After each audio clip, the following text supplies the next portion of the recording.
Hi friends, ఈరోజు రాయి పిండి హల్వా చేసుకుంటారండి.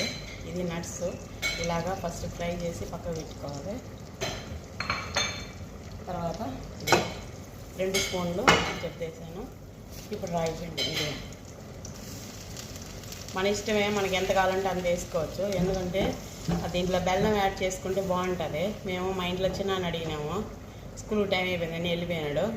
లేదు ఉండదా లేదా కూడా తెలియదు మాకు. కానీ నేనేమో చక్కెర వేసి చేస్తామని చెప్పని ఫ్రై అవ్వని చేస్తాను. మీరు కూడా ట్రై చేయండి, ఓకేనా. రాయి పిండి కొద్దిగా 2 స్పూన్లు ఇట్లా జద్దేసుకొని ఇట్లా బాగా బ్రౌన్ కలర్ వచ్చేంత వరకు రాయి పిండి వేయించుకోవాలన్నమాట. ఇలాగా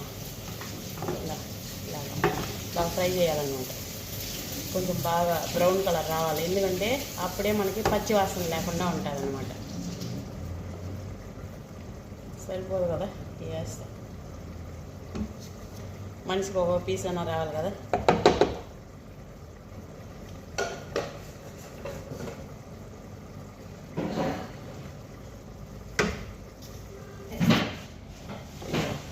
ఇలాగా బ్రౌన్ కలర్ వచ్చేదాకా వేయించుకోవాలన్నమాట. ఎందుకంటే పచ్చి వాసన పోతేనే హల్వా అనేది బాగుంటుంది. ఫస్ట్ కొద్దిగా హాట్ వాటర్ పోసుకొని బాగా బాయిలింగ్ కావాలి. దగ్గరికి వచ్చినాక తర్వాత షుగర్ వేసుకుంటాం, ఓకేనా. ఇది ఇప్పుడు దీంట్లో వాటర్ యాడ్ చేసుకుంటాం. హెల్తీ తర్వాత ఆరోగ్యానికి మంచిది. ఎందుకంటే దీంట్లో మనకి నట్స్ ఏదైనా కానీ మన చాయిస్, మనకి ఏది కావాలంటే అది మనం పొడి చేసైనా వేసుకోవచ్చు, లేదా అట్లే దానిపైన అయినా కూడా వేసుకొని తినచ్చు అనమాట. ఓకే, నేనైతే పొడి చేసి పైన వేయబోతాను.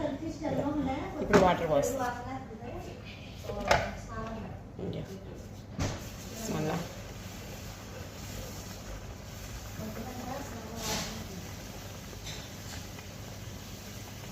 ఇది బాగా దగ్గర కూడా కాలే.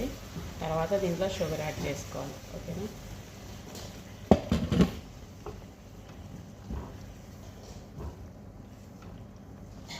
స్పూన్తో బాగా ఇది మెత్తగా అయ్యేదానికి కుదరదు, అందుకే దీంట్లో దంచుకుంటాం.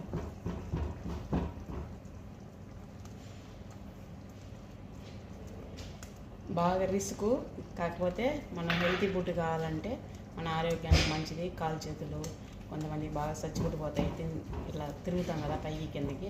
అట్టేటప్పుడు ఇట్లాంటివి చేసి పెట్టుకున్నామంటే, అంటే గెంజిలాగా చేసుకున్నామంటే ఒక పూటే తాగొచ్చు. ఇదిలాగా హల్వా లాగా చేసుకొని చిన్న పీసులు కట్ చేసి పెట్టుకున్నామంటే మనం రోజు 2-3 అట్లా తింటా ఉండొచ్చు, ఏం చెడిపోదు. ఎందుకంటే దీంట్లో నేను వచ్చి 3 స్పూన్